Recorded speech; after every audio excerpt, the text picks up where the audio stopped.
Champagne pour la suite de ce Chem Day, le plus grand événement jamais consacré à la chimie en France. Alors j'espère que vous avez pu profiter de votre pause déj pour faire un tour au showroom où plus de 140 participants vous accueillent depuis ce matin et jusqu'à 18 h. C'est une belle cartographie de ce que la chimie française peut offrir de meilleur dans tous les domaines de nos vies. Alors c'est grâce à la chimie qu'on peut littéralement changer le monde qui nous entoure, imaginer des technologies plus propres, plus sobres, capables de répondre aux attentes d'une société en pleine mutation. Et dans cette dynamique, eh bien, les entreprises du secteur jouent un rôle majeur. Accélérer l'innovation, investir au bon moment, au bon endroit, former et attirer les compétences de demain et pourquoi pas montrer l'exemple. Alors, comment tracer le chemin qui rendra tous ces changements possibles? Nous avons voulu comprendre la vision d'un grand patron sur ces thématiques. C'est une belle occasion de lire justement les mutations du monde, d'éclairer, d'inspirer celles et ceux qui pourraient peut-être incarner la chimie de demain. Merci de bien vouloir accueillir Thierry Le Hénaff, PDG d'Arkema.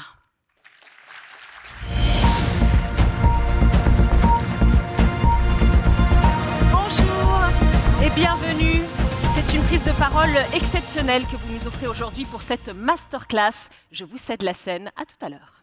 Merci beaucoup, bonjour à tous, je suis très heureux de partager ce moment avec vous. Aujourd'hui, il y a quelques mois, j'ai échangé, comme je le fais régulièrement, avec un jeune talent qui venait de rejoindre Arkema, et je lui ai posé une question simple, que je pose souvent lors de ces discussions. Qu'est-ce qui vous a donné envie de venir chez nous?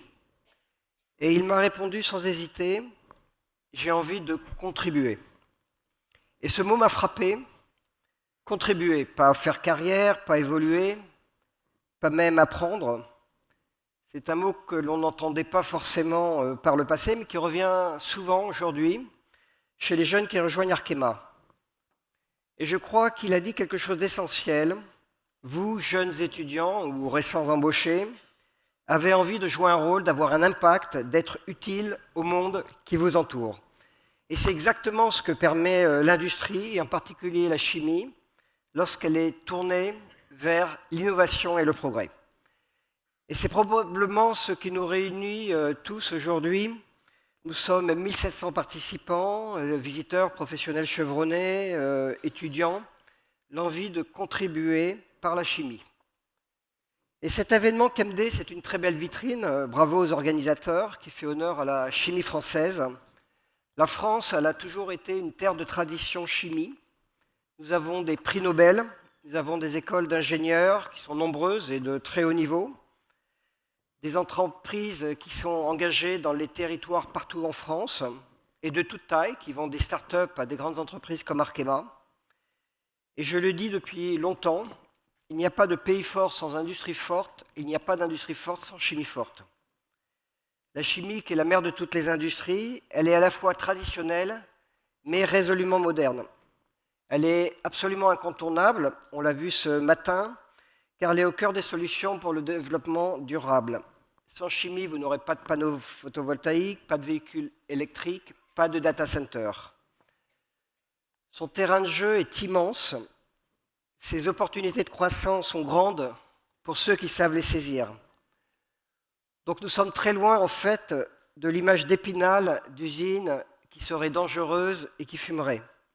Et je peux témoigner de mes récents voyages en Corée, à Singapour, aux États-Unis, ou encore plus récemment en Chine, où j'ai visité des investissements que nous avions faits très récents, ultra-modernes. Le secteur de la chimie, tout le monde ne le sait pas, est à la pointe sur les accidents au travail, parmi les plus faibles dans le monde industriel, et également sur la réduction des gaz à effet de serre. Alors, actuellement, la partie n'est pas facile pour les chimistes. La presse en fait largement l'écho au gré des communications des uns et des autres. En fait, la chimie, c'est une industrie de temps long et de chaînes d'approvisionnement qui sont longues et complexes. Et donc, elle s'accommode mal des changements de pied constants et des grilles successives qui ont marqué le monde de ces dernières années. Et depuis la pandémie du Covid, notre environnement s'est accéléré. Et la chimie française, mais également européenne, Comme vous le savez, elle est soumise à de nombreux défis. Donc les réglementations, bien sûr, les tarifs douaniers, la concurrence des imports à bas coût, les conflits internationaux. Et donc elle a besoin de plus de protection des frontières et plus de compétitivité. Et de ce point de vue-là, même si elle progresse, l'Europe est encore trop lente face à la mobilité des autres régions du monde. Mais c'est tout mon propos aujourd'hui, vous ne m'entendrez pas céder au pessimisme. La chimie a plus que jamais un rôle absolument formidable à jouer. La demande en matériaux performants, innovants, au service de la transition énergétique, de la digitalisation et de la mobilité durable est absolument exponentielle. Donc l'antidote au pessimisme ambiant, c'est l'innovation et la créativité. Et c'est tout le sens de la stratégie d'Arkema et de sa signature, des matériaux innovants pour un monde durable. L'an prochain, Arkema aura 20 ans. Alors personnellement, j'ai eu la chance d'être un acteur et témoin de ces 20 ans, puisque je suis arrivé tout jeune PDG, pour notre introduction en bourse. L'histoire d'Arkema, c'est 2 décennies de transformation vers des matériaux et des solutions de haute technologie. Et c'est ce qui anime nos salariés partout dans le monde et nos 1800 chercheurs. Ce qui les anime, c'est vraiment de pouvoir faire une différence, de contribuer à notre niveau aux tendances sociétales. Et donc, vous avez avec vous un bout d'Arkema dans vos smartphones, dans vos montures de lunettes, dans vos voitures, dans vos chaussures de running. Alors, les innovations d'Arkema sont très nombreuses, je vais en citer juste 2, mais qui sont emblématiques de notre savoir-faire. Partant d'une simple plante, le ricin, donc vous imaginez une graine de ricin, qui est cultivée majoritairement en Inde sur des terres semi-arides. Alors l'intérêt des terres semi-arides, c'est qu'elles sont sans concurrence aucune avec les productions vivrières. Nous arrivons après tout un long processus de transformation, en partant de cette graine finalement, un matériau qui est léger, de très haute performance, on l'appelle le polyamide 11, le rilsan, qui est entièrement biosourcé, recyclable, avec une empreinte carbone qui est plus favorable, bien plus favorable que les produits concurrents. Et on a là des applications qui sont nombreuses dans la cosmétique, dans l'électronique, dans l'automobile. Un autre exemple, le second exemple que je prendrai de notre engagement est le domaine des batteries. Tant pour le véhicule électrique que le stationnaire, bien entendu, où on fournit des polymères et des additifs pour leur fabrication. Nous sommes les seuls chimistes dans le monde à maîtriser à la fois la technologie des fluorés et la technologie des acryliques qui sont incontournables dans la fabrication des batteries. Nous avons récemment communiqué, on a eu une bonne presse d'ailleurs là-dessus, sur la mise au point d'un procédé de fabrication d'électrodes à sec au sein de notre centre de recherche qui est en Normandie, à Cerquigny. Et je reviens moi-même juste de Chine où j'ai pu observer la montée en puissance qui est absolument fulgurante, chaque année ça change, de nos clients locaux qui sont en fait les leaders mondiaux. C'est le moment maintenant de m'adresser plus particulièrement cet après-midi aux jeunes qui sont avec nous et je m'en réjouis.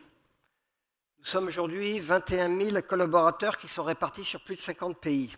On recrute chaque année 2000 nouvelles personnes, dont une majorité de jeunes. Seuls 20% de nos salariés actuels étaient déjà présents au moment de notre introduction en bourse en 2006. Et donc, un des grands défis d'Arkema, ça a été, malgré ce renouvellement absolument constant des effectifs, de maintenir au fil des années ce qui fait notre force, le sens du travail en équipe, l'attachement à nos valeurs de diversité et simplicité, et un état d'esprit entrepreneurial un peu comme au premier jour. Et c'est pour cela qu'au-delà des compétences techniques, puis des CV, dans le recrutement, on attache une très grande importance à ce qu'on appelle les soft skills, que vous comprenez aisément, des personnes que nous recrutons, c'est-à-dire vraiment leur caractère, leur personnalité. On recherche des personnalités qui soient ouvertes aux autres, positifs, avec de vraies valeurs, orientées vers l'action et désireuses de trouver un sens dans leur métier. Ce n'est pas un hasard si Arkema, comme j'espère la plupart d'entre vous le savent, sponsorise le football féminin français.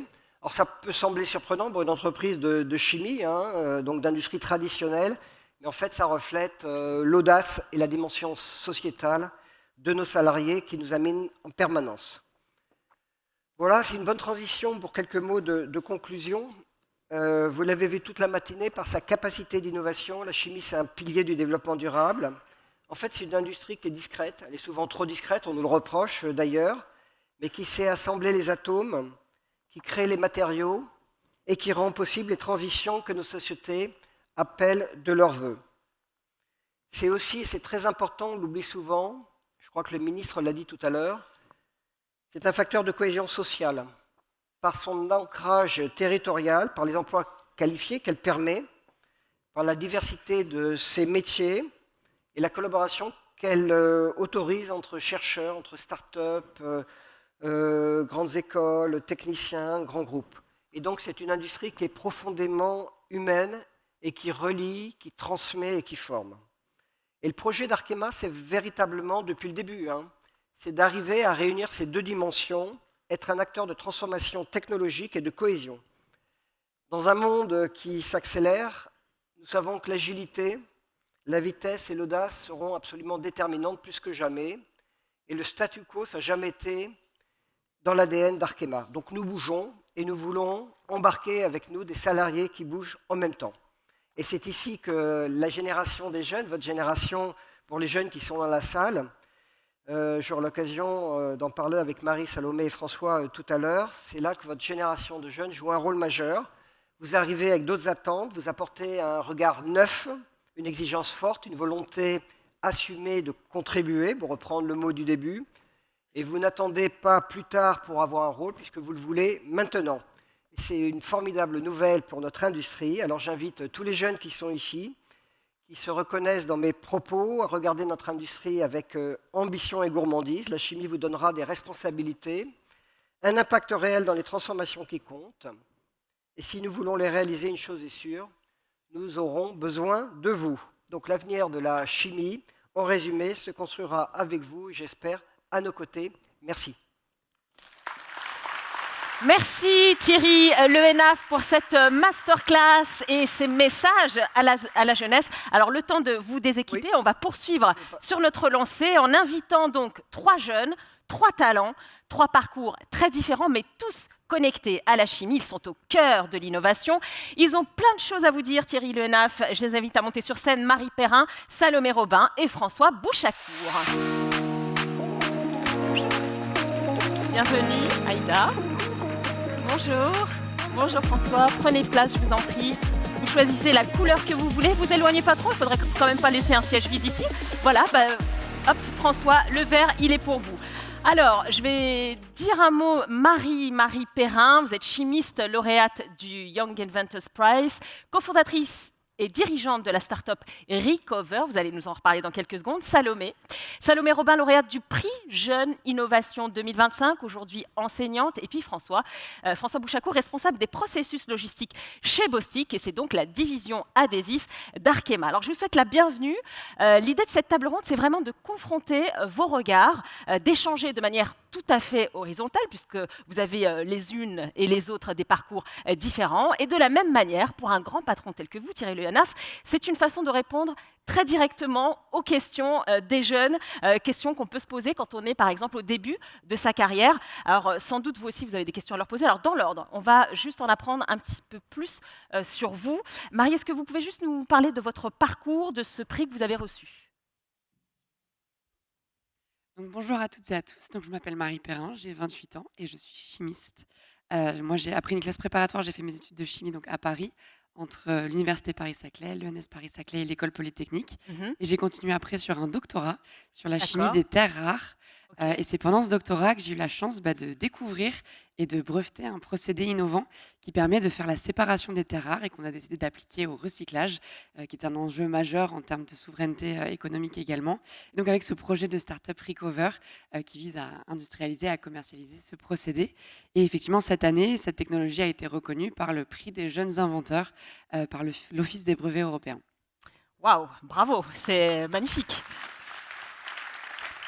Salomé, vous êtes de la dernière promotion de l'École nationale supérieure de chimie de Montpellier. Qu'est-ce qui vous a mené à ce prix aussi décroché l'an dernier?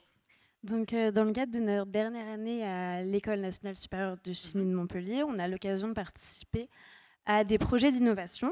Et donc, nous, l'année dernière, avec mes collègues étudiants, on a décidé de développer InnoFlood. InnoFlood, c'est un joint hydrogonflant qu'on installe sur les portes, les fenêtres, Ouais. et qui, au contact de l'eau, lors d'une inondation, se gonfle et rend les maisons complètement étanches. Waouh. Donc c'est un projet pour l'instant étudiant. Et ça Mais marche. alors, les essais recherche et développement marchent. Ok. Ça reste un projet de 6 mois qu'on a mené en laboratoire au sein de l'école. Et c'est ce projet qu'on a présenté l'année dernière au prix Jeunes pour l'innovation et D'accord. qui nous a valu ce prix. Waouh. Bravo aussi, on peut l'applaudir parce que si on a la solution aux inondations qui, on le sait, malheureusement seront de plus en plus fréquentes, ce serait quand même génial. Alors vous, François, quel a été votre parcours et comment vous êtes entré chez Arkema? Alors, bonjour à tous, bonjour à toutes. Un parcours un peu similaire et un peu différent à la fois de Marie et Salomé. Chimiste, également de formation, donc une licence de chimie à l'Université de Versailles Saint-Quentin-en-Yvelines, puis un diplôme d'ingénieur à chimie ParisTech, PSL. Donc formation chimiste, forcément, théorique, expérimentale. Et après, une ouverture sur d'autres enjeux, des enjeux d'innovation, des enjeux de problématiques industrielles aussi. Oui. Et j'ai décidé de donner une teinte un peu différente à mon parcours en m'orientant ensuite vers la supply chain, donc la gestion des flux au sein d'une entreprise, et avec un master en supply chain à l'université Paris-Dauphine PSL. Pourquoi la supply chain? Sûrement par curiosité, peut-être avec l'envie de découvrir un peu plus le fonctionnement des entreprises, d'avoir une vision un peu plus transversale. C'est une vraie qualité, la curiosité, très recherchée. Hein. J'espère. Et voilà, et en parallèle de cette formation, une entrée progressive sur le monde du travail, une entrée progressive chez Arkema, par un stage, par une alternance, et ensuite un poste maintenant. Alors, en supply chain, toutes ces expériences professionnelles en supply chain, mais chez un chimiste. Donc j'allie le meilleur des deux mondes, j'ai envie de dire. Wow. Et je me régale au quotidien. Alors maintenant qu'on en connaît, oui, on peut l'applaudir aussi, il n'y a pas de raison. Alors maintenant qu'on en connaît un petit peu plus sur vous, alors Thierry Le Henaf le disait tout à l'heure, les jeunes veulent contribuer. C'est vrai que votre génération, elle est quand même plus sensible aux questions sociétales. Je vais juste donner un chiffre pour appuyer le propos. 70% des jeunes de 18 à 30 ans affirment qu'ils seraient prêts à renoncer à postuler dans des entreprises qui ne prennent pas en compte les enjeux écologiques. C'est énorme, 70%. Ça, c'est le résultat d'une enquête d'Harris Interactive de 2023, donc c'est plutôt récent. Et dans ce contexte, eh ben voilà, vous avez un grand patron en face de vous. Quelles questions vous aimeriez lui poser, sachant que voilà, c'est l'un des ponts du secteur. Et qu'est-ce que vous aimeriez lui demander? Je commence peut-être avec vous, Marie. Oui, déjà, merci de répondre à nos questions. C'est une opportunité fantastique. Effectivement, là, je vais prêcher une assemblée de convaincus parce que la chimie, c'est une science fantastique. Mais c'est vrai que la curiosité est un trait caractéristique des chimistes, évidemment. Mais c'est vrai qu'elle souffre parfois d'une image négative dans l'opinion publique, alors qu'on le voit bien dans des événements comme aujourd'hui, qu'elle est essentielle à la transition énergétique notamment. Et donc, selon vous, quel rôle doivent jouer les grandes entreprises comme Arkema pour changer cette perception et mieux faire comprendre la valeur sociétale de la chimie? Et finalement, est-ce qu'il n'y a pas un devoir collectif entre enseignants, chercheurs, start-up et industriels pour réconcilier le grand public et la chimie? C'est une première question qui challenge déjà. On est pas mal. Merci Marie. Cette question, en fait, c'est pas une question facile dans la mesure où on nous la pose depuis très longtemps. Et on doit avouer que même si on a fait des progrès, c'est pas parfait. Et vous avez raison de dire qu'il y a un vrai décalage finalement entre ce que peut apporter la chimie et puis l'image qu'elle peut avoir encore, ce que je citais un peu dans mon introduction, une sorte d'image d'épinal. Donc c'est à nous de faire plus. Alors on a quand même deux gros atouts. Alors il y a tout l'aspect innovation dont on a parlé, qui est un peu le volet contribution au développement durable, mais il y a également l'autre volet de la même pièce, qui est la partie responsabilité d'industriel. Et là, les chiffres parlent en fait pour la chimie, on ne le dit pas assez. C'est-à-dire que je parlais tout à l'heure des statistiques sécurité ou également des émissions de gaz à effet de serre, etc., sur lesquelles on a fait des progrès énormes. On est parmi je pense qu'on est peut-être la meilleure industrie en termes de progrès. Et derrière, il y a plein d'autres chiffres sur lesquels on est vraiment très très en avance. On a fait énormément de progrès et on ne communique pas assez là-dessus. Donc on a beaucoup d'atouts pour pouvoir communiquer. Et on ne le fait pas. Alors, donc c'est l'objectif du secteur, déjà de France Chimie, qui organise cette magnifique événement, du CEFIC également, des grands groupes comme Arkema et tous les groupes qui sont là. Mais c'est également, je trouve qu'on ne sollicite pas assez nos clients pour témoigner. Parce que je pense que la valeur par l'exemple est ce qui est le plus important. En fait, on ne fait pas suffisamment de pédagogie autour de la chimie, ce qu'on peut apporter. Et ce qu'on a fait au niveau d'Arkema, alors à notre niveau, ce n'est pas suffisant parce qu'on ne touche pas non plus des centaines de milliers de personnes. C'est justement pour mettre la chimie à la portée de tous. On a créé un médiateur scientifique, d'ailleurs qu'on voit beaucoup sur YouTube. Il est remarquable. On a des vidéos YouTube également sur Inside Materials, donc avec des présentations de tous nos matériaux, les applications, etc. Les collégiens visitent nos usines, les centres de recherche. On soutient des fondations, par exemple, comme C'est Génial, qui sont très impliquées pour promouvoir la science. Voilà, mais je pense que c'est une somme d'initiatives, en fait, sachant que l'industrie chimique est extrêmement large et que vous ne pouvez pas résoudre d'un coup de baguette magique. Donc il faut que tout le monde fasse un peu ça, mais je pense que la preuve par l'exemple est très importante, illustrer ce qu'on fait. Voilà, et chacun fait sa part. Salomé, votre question, attirer l'UNAF. Oui, alors une question sur les jeunes et l'innovation. Selon vous, en quoi la nouvelle vision des jeunes apportée sur l'innovation diffère-t-elle de celle des précédentes? Et comment, chez Arkema, vous faites pour intégrer cette nouvelle vision à votre stratégie? Alors c'est vrai, et c'est ce qu'on attend d'ailleurs des plus jeunes générations. C'est une sorte d'air frais sur la matière de faire les choses. Et c'est vrai que les jeunes générations aiment beaucoup plus travailler en réseau. Je ne sais pas si c'est le côté émergence du digital, mais enfin on voit bien qu'il y a une correspondance de temps. Mais en tout cas, travailler en réseau, travailler avec des personnes de profils très très différents, ça c'est quand même très, enfin vous savez mieux que moi, mais à mon avis ça c'est très jeune génération.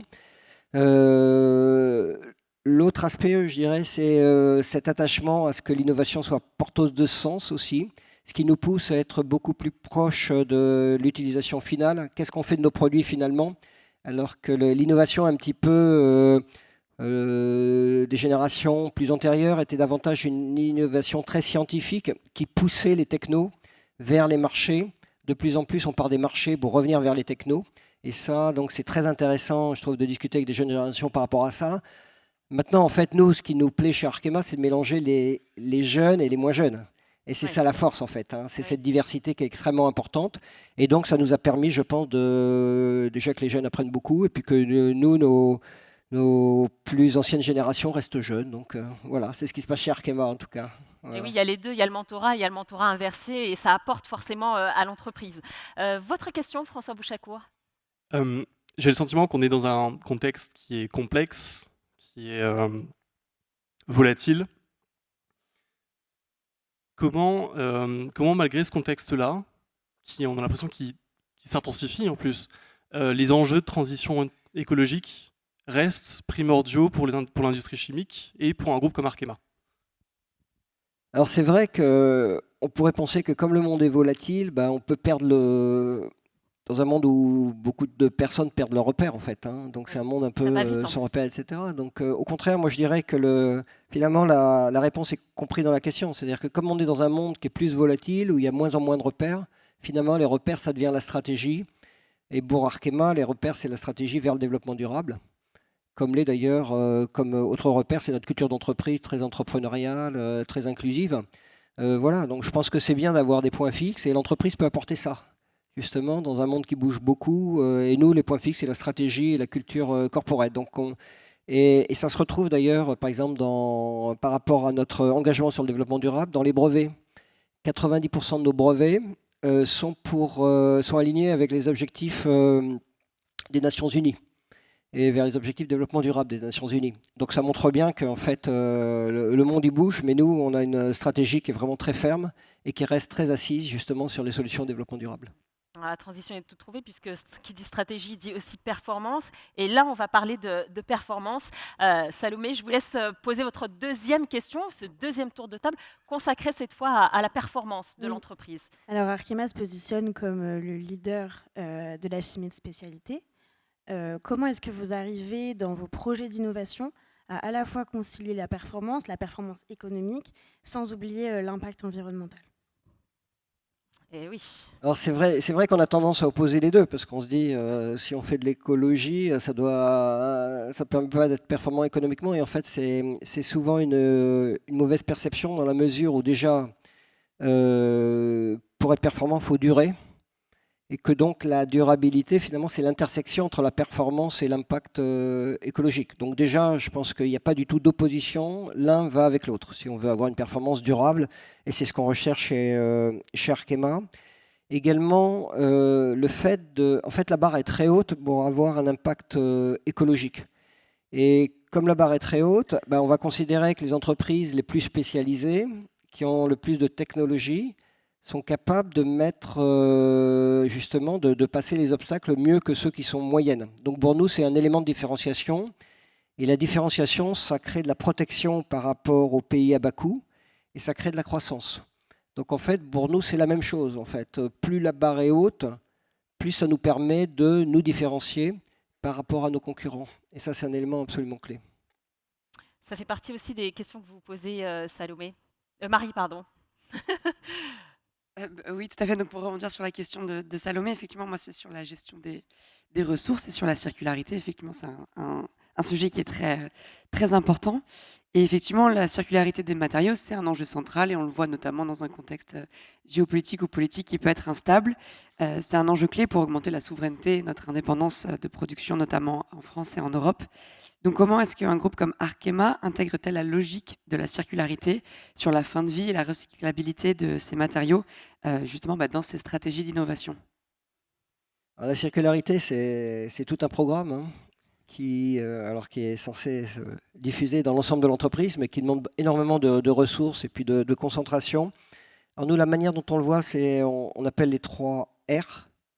Hein, donc réduire la consommation, qui est le 1, réparer, utiliser. Alors nous, comme on a des adhésifs, c'est vrai que réparer, utiliser, ça nous parle. Et puis recycler.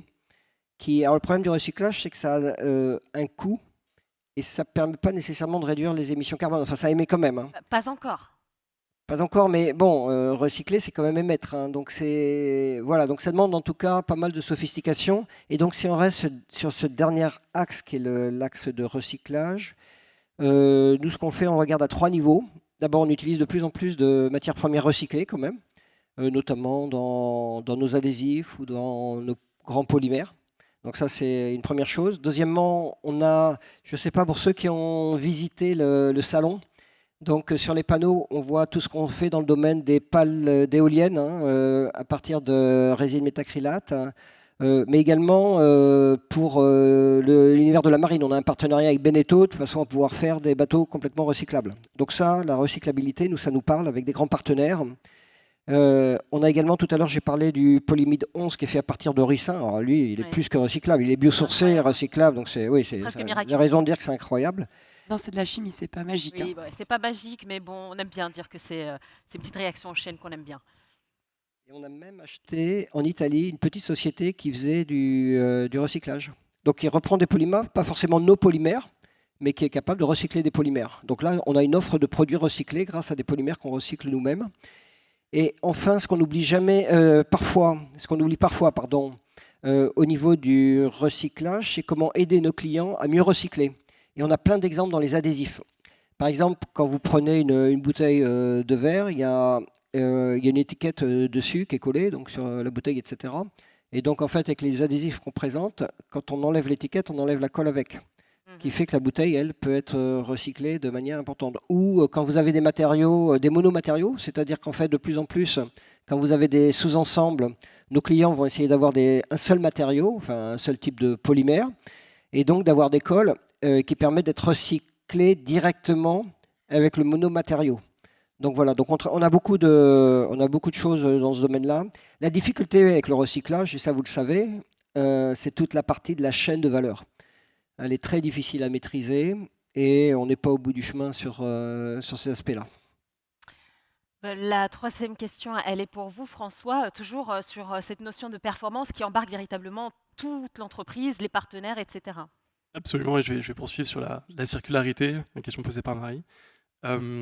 Comment, dans un groupe comme Arkema, on arrive à embarquer l'ensemble des parties prenantes, internes, les collaborateurs, mais aussi externes, donc nos fournisseurs, nos partenaires, nos clients, pour s'inscrire dans cette dynamique collective, efficace, notamment en matière de circularité? Alors c'est vrai que l'alignement en fait, tout le monde, hein, de toutes les parties prenantes sur un même objectif de circularité, c'est très difficile parce qu'en fait, il faut aller des fournisseurs aux clients, plus des partenaires qui sont ni fournisseurs ni clients, etc. Et puis, il faut qu'en interne, on garde le rythme. Donc, on a plusieurs programmes pour ce travail d'alignement. On a en interne déjà une fresque du climat qui marche très très bien, qu'on a lancée il y a quelques années. Et il y a de plus en plus de personnes qui la font, y compris le comité exécutif d'Arkema d'ailleurs. Je ne sais pas si on était les meilleurs, mais en tout cas, on l'a fait. On a un programme Go for the Planet qu'on a lancé il y a 2 ans, qui également marche très très bien. Donc ça, c'est pour l'alignement interne, pour bien comprendre un peu qu'est-ce qu'on peut apporter. Et ça a apporté effectivement beaucoup de positifs.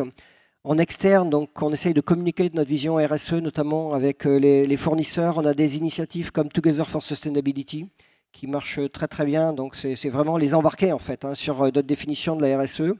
Et également des webinars. Et puis on aime beaucoup aussi tout ce qui est, alors là on n'est plus dans le monde des fournisseurs et des clients, mais plutôt des parties prenantes. Terrain d'entente, c'est quelque chose qu'on a lancé il y a 20 ans et qui marche toujours très très fort, où en fait on a des contacts avec les riverains et les collectivités locales pour faire visiter nos usines, pour discuter un peu de notre métier, etc. Ça marche très très bien. Et dans un genre complètement différent, on est à la fondation Ellen MacArthur, et voilà, qui permet également de contribuer, de sensibiliser. Et donc voilà, donc c'est pas une seule chose, c'est une somme de choses. Et il y a sans doute plein d'autres choses à faire. Et chaque entreprise fait des initiatives différentes, mais en tout cas, ça marche bien. Alors, on va s'intéresser maintenant plus spécifiquement aux talents pour ce dernier tour de table des personnes sur scène. Comment est-ce qu'on fait pour attirer les talents et surtout les conserver? Les attirer, c'est bien, mais encore faut-il qu'ils restent ensuite. Quel rôle, justement, peut jouer l'entreprise pour valoriser ces talents? Et c'est donc le thème de cette table ronde que je vous propose de commencer, François. Question simple, alors réponse peut-être complexe, mais est-ce que vous auriez un conseil ou des conseils ou des recommandations à donner à un étudiant, une étudiante, un jeune diplômé, une jeune diplômée qui va entamer sa vie professionnelle sous peu? Et là, la salle est toute oui. Hein. Oui. Et sous question, qu'est-ce que vous pensez de l'alternance? Est-ce que vous considérez aussi qu'elle est suffisamment valorisée aujourd'hui? On sent le vécu quand même de l'alternant. Allez-y, pardon, je vous en On prie. est un grand, enfin j'y reviendrai dessus, on est des grands supporters de l'alternance. Donc nous on en fait depuis longtemps, on a 300 alternants, on en retient, on fait des offres à 30% des alternants qui passent chez nous. Enfin c'est quand même, donc c'est important et c'est vraiment... Valorisant. Comment? C'est valorisant. Oui, tout à fait, oui. Et puis ça permet enfin François en parlera mieux que moi, mais de mélanger la théorie et la pratique, c'est quand même, je trouve que c'est vraiment une façon de grandir plus vite. Alors après, les recommandations pour un étudiant, un jeune diplômé qui débute, il n'y a pas de vérité, hein, il n'y a pas une vérité, chacun a son sentiment là-dessus. Moi, je pense que c'est important d'acquérir un vrai premier métier, c'est-à-dire d'avoir des bases solides, quel que soit le métier, hein, ça peut être dans le commerce, dans la supply chain, dans la production, c'est-à-dire de pouvoir démontrer quelque chose. Et comme les jeunes sont plutôt impatients, c'est d'accepter un équilibre entre bouger vite et apprendre vraiment, enfin démontrer un vrai métier. Donc je dirais que c'est la première chose. Ensuite, rester très curieux, être une éponge. Il faut profiter des personnes qui sont plus âgées que nous parce qu'ils savent plein de choses. Il faut vraiment éponger au maximum de façon à pouvoir progresser encore plus vite. Et je pense également, peut-être une troisième chose, comme les modèles de leadership ont complètement évolué, hein, puisque maintenant on travaille beaucoup plus en réseau, enfin ça revient un peu à la question du début, on travaille beaucoup plus en réseau, je pense que c'est important pour un jeune, dès le départ, de se mettre là-dedans. C'est-à-dire, on voit avec les générations plus anciennes, ils ont plus de mal à travailler en réseau par rapport à des organisations hiérarchiques qu'ils avaient connues. Il faut profiter d'être jeune justement pour se mettre dedans et de façon à pouvoir naviguer comme un poisson dans l'eau avec ce type d'organisation. Voilà. Dernière chose sur l'alternance. Pour nous, c'est aussi une responsabilité sociétale, hein. Ça fait partie de notre programme RSE. On considère que c'est notre devoir d'encourager les alternants. Voilà, c'est une bonne chose. Donc, si vous cherchez une alternance, n'hésitez pas à Chez postuler Arkema, bah oui, chez Arkema. Salomé, votre question concernant justement les talents et pourquoi pas l'avenir chez Arkema ou ailleurs d'ailleurs. Oui. La majorité des ingénieurs femmes qui sortent de leur école d'ingénieur se retrouvent dans des métiers plutôt de recherche, d'innovation ou de développement, mais pas tellement dans les usines. Comment est-ce qu'on pourrait donner envie ou donner des modèles aux femmes pour rejoindre des métiers plus de production? En voilà une bonne question. Je suis toute oui. Je vous en écoute, fait, Thierry. et je pense que ça va étonner une bonne partie de la salle, en fait, c'est plus si vrai. C'est-à-dire qu'il y a beaucoup de métiers qui sont dans l'industriel, de métiers de production, dans lequel on trouve quasiment autant de femmes que d'hommes. Donc il y a une sorte de préjugé. Je pense qu'il faut ça fait partie un peu aussi du travail sur l'image, hein. Ouais. Il y a des choses qui ne sont pas nécessairement vraies et qu'on a du mal à communiquer.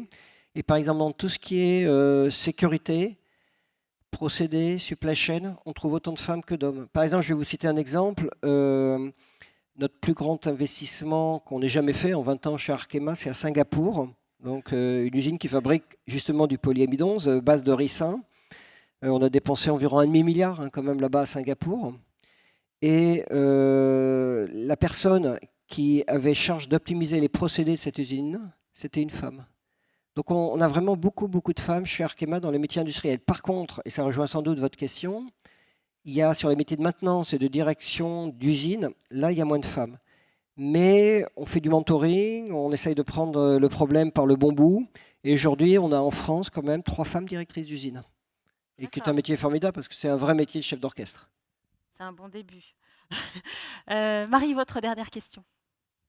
Alors oui, moi j'ai la chance de représenter du coup les startups de la chimie. Et à notre petite échelle avec Recover, je vois déjà à quel point les échanges avec les industriels peuvent être vraiment transformateurs. Du coup, ma question, ce serait plus selon vous, quelles sont les conditions d'un partenariat gagnant-gagnant du coup entre les startups et les industriels? Est-ce que vous voyez évoluer le rôle des grands groupes, pas seulement comme investisseurs potentiels, mais également comme mentors ou partenaires stratégiques? Alors là aussi, ce n'est pas une question facile parce qu'en fait, il y a beaucoup de startups. C'est impressionnant le nombre de startups, donc il faut choisir. Nous, on en screen, je prends un anglicisme, je n'ai pas de meilleur mot, on en filtre 300 par an. Et sur ces 300, on doit en garder à peu près 10% pour une relation suivie. Alors, il y a la question de l'investissement que vous soulevez. Pour nous, l'investissement, c'est plutôt une modalité. Que ce soit on co-investit ou on prend une participation. Parce qu'on ne fait pas ça pour de l'argent. En fait, on fait ça pour renforcer la relation. Du co-développement. Voilà, bon, exactement. C'est-à-dire qu'à partir du moment où on croit en vous, on est prêt à mettre de l'argent, mais on ne met pas de l'argent pour nécessairement faire une grosse plus-value. Par contre, ce qui est important, c'est qu'en termes de business, on ait une relation avec vous. Et peut-être un dernier point, je pense que c'est important d'avoir un langage de vérité. En fait, je considère qu'une start-up, alors déjà dans le monde d'aujourd'hui, évolue de plus en plus vite, donc on n'a pas le temps. Et je pense que pour une start-up, enfin vous le savez bien, le temps c'est vraiment primordial. Et donc il faut un langage de vérité. C'est-à-dire qu'il faut vraiment dans la relation entre la grande entreprise et la start-up, si la grande entreprise veut aider la start-up, de vraiment être très très cash sur la manière dont les choses se passent pour ne pas perdre de temps, c'est tout. Voilà. Mais on a beaucoup de relations et beaucoup de start-up. Voilà, peut-être une future relation entre Recover et Arkema, on ne sait pas. Pourquoi pas? Alors maintenant, on va inverser les rôles. Thierry Le Hénaff, c'est vous qui allez poser les questions aux 3 jeunes talents, évidemment très, très bien, qui sont à cette table. Quelle serait votre question et à qui? Alors en fait, c'est un peu des questions miroirs par rapport aux questions qui m'ont été posées. Donc je vais commencer par Marie, comme ça au moins on se rappellera de la dernière question. Ça permettra de voir si c'est bien miroir ou pas. Ok. Donc vous êtes à la tête d'une start-up. Et donc, qu'est-ce que vous attendez d'une grande entreprise, que ce soit Arkema ou une autre, et quelles ont été les principales difficultés que vous avez rencontrées? C'est une excellente question. Non, effectivement, ça rebondit sur ce que je disais à l'instant. Quand on est une start-up, en général, on a beaucoup de volonté, on veut avoir cet impact et on a de l'innovation. Et effectivement, ce qui va nous manquer, c'est des ressources et de l'expérience. Et c'est là que je vois qu'il y a beaucoup de synergies possibles du coup entre des industriels, donc de la petite, moyenne à la grande entreprise aussi, parce qu'il y a un savoir-faire dans le tissu industriel qui est extrêmement valorisable quand on est une petite entreprise qui se lance. Donc c'est effectivement pouvoir apprendre de ces connaissances-là. Et après, effectivement, ce qu'on n'a pas quand on est une start-up, c'est de la crédibilité, de la visibilité. C'est quelque chose qui est très difficile à acquérir en termes pour établir des contacts aussi avec les partenaires industriels. Donc ça, il y a vraiment un enjeu et c'est important aussi, parce qu'en tant que start-up, nous, on connaît les entreprises et on va vers elles aussi. Mais c'est ce que vous avez bien dit avec Arkema, de aussi regarder ce qui se fait dans le tissu des startups pour voilà, sourcer l'innovation là où elle peut se trouver aussi. Donc effectivement, nous, c'était un des enjeux les plus importants, c'était de pouvoir identifier les partenaires industriels pour nous pouvoir commercialiser le procédé et avoir cet impact positif sur l'environnement qu'on cherche à avoir du coup dans notre génération. Donc je dirais que c'était l'enjeu principal, c'était cette visibilité-là et les contacts avec les entreprises. Alors, autre enjeu, autre question, pour qui? Je vais prendre Salomé. Allez, on finira par François. Donc aujourd'hui, vous êtes jeune enseignante, comme vous l'avez dit. Vous pourriez y revenir un jour ou pas? On n'a dans pas une très bien entendu, entreprise, pardon. vous pourriez revenir ou pas un jour dans une entreprise chimique? Et quels seraient alors vos critères de choix pour rejoindre une entreprise? Qu'est-ce que vous recherchez en premier? Oui, donc moi je suis diplômée depuis la fin de l'année dernière et c'est vrai que j'ai pas forcément trouvé de poste qui me plaisait assez dans l'industrie. Et j'avais toujours cet attrait pour l'enseignement, donc je me suis lancée en septembre et j'avais pas forcément anticipé que ça me plaise autant. Et en fait, ce que j'aime dans ce métier, c'est d'avoir un métier qui a beaucoup de sens et d'avoir un impact concret et mesurable que je vois tous les jours et de contribuer à créer des vocations de jeunes scientifiques, surtout chez les femmes. Et c'est vrai que je pourrais être amenée à revenir dans l'industrie. Et dans ce cas-là, je pense que je chercherai un peu cette même quête de sens. Donc peut-être que c'est un petit peu bateau parce que vous en avez aussi parlé au début que la jeune génération a vraiment beaucoup besoin d'avoir un sens dans son métier. Donc avoir un impact positif sur la société et sur l'environnement. Et aussi, pourquoi pas, pouvoir concilier ces deux aspects de mes expériences, donc ingénieur chimiste, mais aussi l'enseignement, sur des enjeux de formation ou de communication scientifique. On a besoin aussi d'enseignants qui Oui, transmettent la flamme. je donc voulais c'est bien rebondir aussi. là-dessus. Je pense qu'on en a beaucoup dans l'Assemblée aussi. Ouais, Le travail que exactement. vous faites est tellement important Ouais. pour motiver les nouvelles On ne générations serait pas à là faire sans de nos la chimie. professeurs, clairement. Exactement. Et la dernière question pour François. Alors, François, on va parler d'alternance, hein, forcément. Donc, savoir un peu, c'était quoi finalement le bénéfice de l'alternance par rapport à un parcours plus, je dirais pas plus classique, puisque l'alternance est classique, mais enfin plus traditionnel. Alors effectivement, moi j'ai fait mes premiers pas dans la vie professionnelle en alternance pour un contrat d'apprentissage et chez Arkema. Quel bénéfice j'en ai tiré? D'abord, le premier, c'est une expérience qui est extrêmement professionnalisante. On a un poste, on a des missions, on a des responsabilités. C'est la première fois qu'on contribue, si je veux reprendre le terme que vous avez utilisé tout à l'heure. On contribue vraiment à l'entreprise et on est vu comme ça par nos collègues. On a des attentes, on a des responsabilités. C'est aussi un moment où on commence comme on a du temps, entre guillemets, l'alternance c'est entre 6 mois, je crois, jusqu'à 3 ans, on a le temps d'apprendre finalement les savoir-être, les savoir-faire liés au poste, mais aussi commencer à construire son projet professionnel, à mûrir son projet professionnel. Un autre élément, c'est que c'est une période de changement aussi. On passe du monde académique, d'être étudiant, à une vie professionnelle, à sa carrière. Et l'alternance, c'est un monde où on est entre les deux, finalement. On a un pied dans le monde académique, un pied dans le monde professionnel. Et c'est peut-être rassurant d'avoir un cadre, d'être accompagné dans cette période-là, qui peut être un peu déroutante parfois. À ce moment-là aussi, il y a la question de la rémunération, qui n'est pas négligeable. C'est vrai, il faut pas l'oublier, c'est important quand on est étudiant, quand on a contracté un prêt par exemple pour ses études, ou qu'on vit dans un endroit dans lequel on ne vivait pas avant, par exemple. Voilà, c'est aussi des questions importantes. Et finalement, pour terminer, je dirais que c'est aussi un lien très fort entre le monde académique et le monde professionnel. On va forcément, en tant qu'alternant, appliquer des concepts qu'on a vus en cours. On va potentiellement un peu challenger l'organisation, ou challenger les processus, en tout cas les questionner, pourquoi pas. Et inversement aussi, on va apprendre des cas, des exemples qu'on va discuter en cours et on peut partager aussi avec les professeurs, avec les autres étudiants. Merci beaucoup à tous les quatre. Merci pour ces échanges. C'est vrai que c'était une manière aussi d'en apprendre les uns sur les autres de manière assez originale. Merci pour ça et merci d'avoir été avec nous pour cette table ronde.